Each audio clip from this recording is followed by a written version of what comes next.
Hello, my beautiful reader friends. It's Tiffany with an IE, as you can see.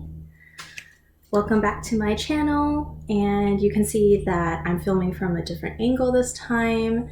I actually had to move around some of the books, that's why it looks like a bit of a mess. I'm always running out of shelf space, which is a constant struggle, as most of you on BookTube know. But I'm here today to do my August wrap up, and I read 6 books, 8 if you count these 2 picture books that I also read, and I have my handy dandy notebook as usual, so let's just get started. So the first book I read was Lobizona by Romina Garber. Let me get it. Hold on. Okay, so here I have the ARC and the final copy. The ARC was actually given to me by a friend. She had an extra copy, and so she asked me if I wanted to read it, and I was like, sure, of course, it sounds great. I've actually met Romina once before. I went up to Pasadena to Vroman's for a book signing for her previous book series, the Zodiac book series, and she's just super sweet. That one is under her pen name, Romina Russell. This is under her actual last name, I think. And this book, you guys, they went all out. It's so pretty. Let me show you. So they have the map of the different places. They have the beautiful moon on the front, moon phase, and then just the spine. It's gorgeous. So I'm so happy I got to read an early copy of it, and it's just really wonderful. It's about a girl named Manu who is an undocumented Argentine immigrant, and one day her mom gets taken away by ICE, and then she goes on a journey in order to get her mom back, and ends up stumbling upon this other world that she didn't know about, and learns about her dad's side, and that's really interesting. She ends up going to this school for witches and werewolves, and there's magic, there's Harry Potter references. It's a good time. It's really cute and awesome. It's first in a series. The second book just got a cover reveal, and it's stunning. So so I love this book. I gave it 5 out of 5 stars, and I'll be passing along the ARC to a friend. So yeah, and then the next 2 books I don't have with me, but I have the first book, which is How to Train Your Dragon by Cressida Cowell. Yes, the book came before the movie, and the book is vastly different from the movie. Like, just everything. Basically, the only thing that's the same is, I guess, like, character names, the title of the book. There's humans and dragons, but pretty much everything else is really different. So I read book 11 and 12 of the series because there's 12 books total, and I was like, I really need to finish this series. So book 11 is How to Betray a Dragon's Hero, and book 12 is How to Fight a Dragon's Fury. I'll pop up some covers for that, cover images for that. But I gave both of them 5 stars. Every book in the series I've given 5 stars because they are phenomenal. Like, I remember reading the first book years ago, and it was interesting. It was like kind of sad because Hiccup's always bullied by his cousin Snotlout, who thinks he's the better Viking, and just, yeah. So he's a very like reluctant hero, and he's the underdog, and yeah, but you can't help but cheer for him, and he's very clever, and yeah, it's wonderful. But the books, like, they do get more intense as the series go on. I remember reading book 8, How to Break a Dragon's Heart, and it got really dark, and I was like, oh, snap.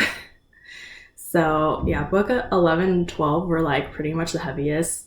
They took me a while to get through because I kept being like, I don't want to read it. because I'm so scared for the characters, but I want to read it because I need to finish the series and I need to find out that everyone's okay. And yeah, but it turned out to be really good, and Cressida Cowell is such an amazing author. Like, the series surpassed my expectations. And I've only seen the first How to Train Your Dragon movie, and I really liked it, but I haven't seen the TV series or the other 2 movies, and I do want to, but it's just I don't have time most of the time to watch movies and TV shows because it takes away from reading time, so it's a struggle. But I do watch movies and TV shows if I'm like with friends, then it's more intentional. But yeah, anyways, those were 5 stars as I mentioned. The next book I also got an ARC of, so I have the ARC and the final copy. The ARC was sent to me by a friend who had an extra copy as well. It was very sweet of her. It is this book. So, Dating Makes Perfect by Pintip Dunn. This has Thai representation, which is really cool, and it says it's for fans of To All the Boys I've Loved Before. It's a really cute rom-com, and I just loved it so much. I cried near the end of this book, you guys. Oh my. But yeah, so anyways, I was trying to think of how to describe this. I might just like read the back because it's just easier. So it says, the Tech sisters don't date in high school, not because they're not asked, not because they're not interested, not even because no one can pronounce their long Thai last name, hence the shortened, awkward moniker, but simply because they're not allowed. Until now. In a move that other Asian American girls know all too well, 6 months after the older Tech twins got to college, their parents asked, "Why aren't you engaged yet?" The sisters retaliated by vowing that they won't marry for 10, maybe even 20 years, not until they've had lots of the dating practice that they didn't get in high school. In a shocking war on the status quo, her parents now insist that their youngest daughter, Orowin, aka Winnie, must practice fake dating in high school, under their watchful eyes, of course, and organized based on their favorite rom-coms, because that won't end in disaster. The first candidate, the son of their longtime friends, Matt Song-sum-boon, I think that's how you pronounce it, arrogant, infuriating, and way too good-looking. Winnie's known him since they were toddlers, throwing sticky rice balls at each other, and her parents love him. If only he weren't her sworn enemy. So, it's really wonderful and cute, and it does reference To All the Boys I've Loved Before and other like cute rom-coms, and I just really adored it. I gave it 5 stars, and I love the representation, and like all the Thai food made me very hungry.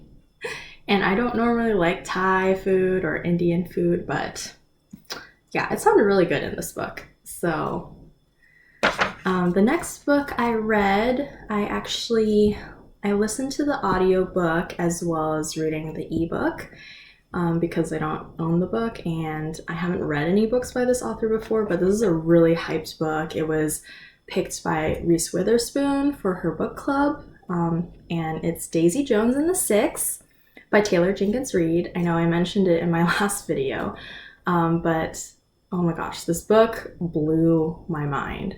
5 stars, obviously.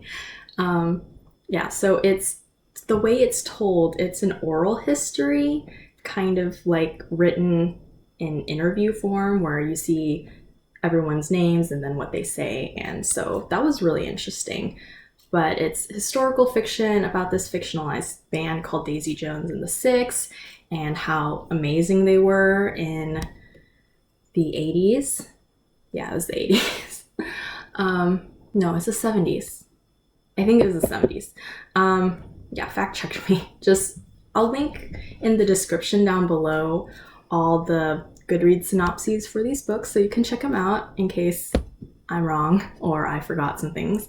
But yeah, so Daisy Jones and the Six, it was a fictionalized band and they were really popular, and then they broke up as a band and no one knew why. So this book delves into what happened, what led to their breakup, and there's so many things. Like, these characters are so flawed, but you hate them at the beginning, or like don't even like them, but by the end you're just like, you love them so much. And yeah, it's a heartbreaking book, but it was really well done.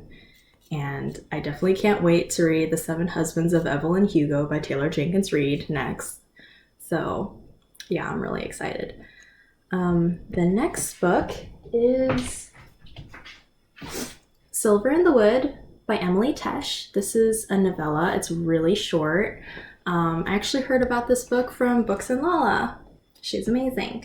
And I actually really enjoyed this. Like, I didn't really know much about it going in besides the sort of few things that Lala talked about. It's very atmospheric, and it's about this guy who's he's known as the wild man of Green Hollow, and he's been living for a long time. And then he meets this new young guy who turns out to be his landlord, and there's magic and stuff in the wood, and it's a male-male romance. It's really cute. It actually has a sequel as well, which I ordered. It's right here. The Drown Country. This one's a tiny bit longer, a smidgen longer. So yeah, but I can't wait to read this. And yeah, I mean, I don't want to go too much into it. I feel like this is a good book that you can go into not knowing too much about. It really will surprise you because the story does pick up and it's really fascinating. So yeah, so that was 5 stars. And then the 2 picture books, I will pop up an image here. When Pencil Met Eraser is such a cute picture book. And then the other one is, image here, Jonathan and the Big Blue Boat. So they're both 5 stars. I mean, I rarely give picture books something that isn't a 5-star, but there have been a few where I'm like, this picture book's kind of weird. Like, I gave it a 3-star, but yeah, usually picture books are pretty good and I'm not too critical about them. So yeah, it seems like everything I read, I gave 5 stars this month. So, I mean, that sounds like a typical reading month for me. Yeah, and then let me show you some of the books that I have started this month that I didn't finish yet, but yeah, so I'm not really into doing TBR videos, so I'll just show you some of the books here. So I mentioned Cressida Cowell, and she has this new story book called The Wizards of Once. The 4th book is actually coming out this month, I believe. And the fun thing about her How to Train Your Dragon series and with The Wizards of Once is that the audiobooks are super fun, and they're read by David Tennant, who was Barty Crouch Jr. in Harry Potter, and he was also the 11th? 13th? He's one of the doctors from Doctor Who. I've only seen one episode of Doctor Who, so yeah, please don't at me. But yeah, so this book is really fun. It has like the same type of illustrations and fun stuff that that How to Train Your Dragon was really well known for.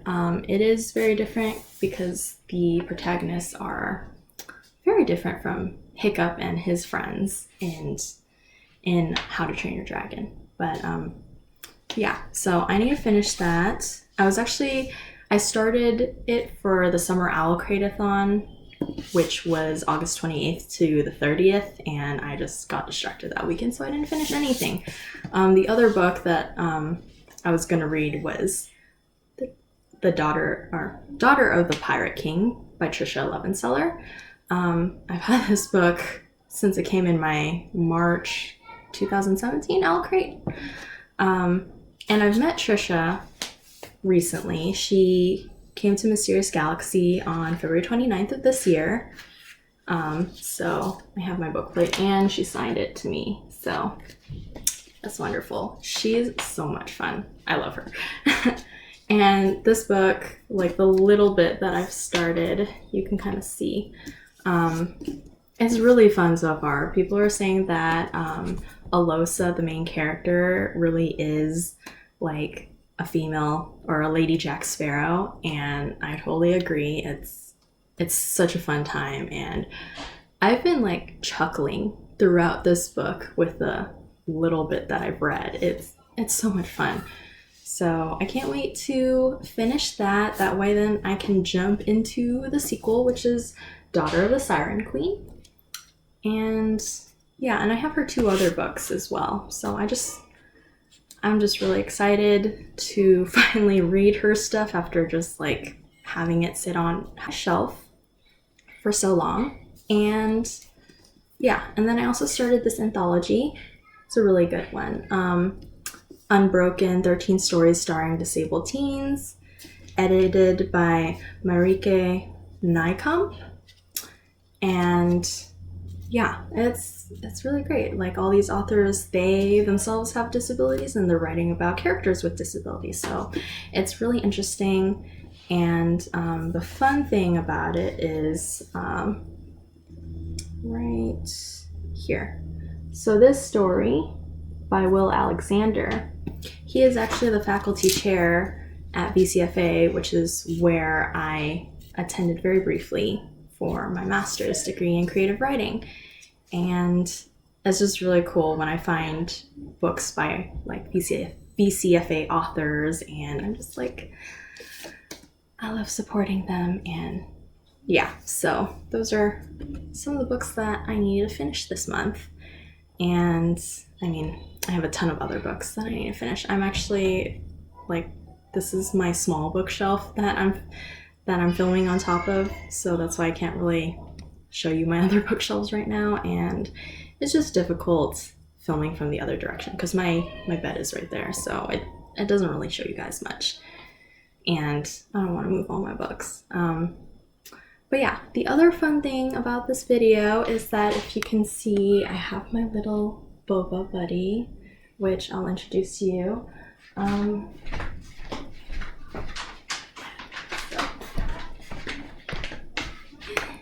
Isn't she cute? So I saw this in Jessie the Reader's video, and I was like, I need one too, because the thing is, my friend got me the boba slippers. And so when I saw this in his video, I was like, I recognize that. I didn't know they made a plushie. I need a plushie. So I got the plushie. And she's just so huggable. She sleeps in my bed with me at night. So yeah, I have some upcoming videos planned for discussing some of my writings, like for fun, and some of my childhood struggles that I imbue in my writing. And I also have some other fun videos planned. I might be going to Book Off today with my friends, so I might show you guys a bit of that, and yeah, I'll talk more about that in that video.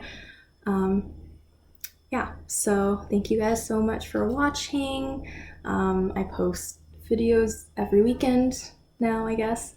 So yeah, I'll see you in my next video. Bye!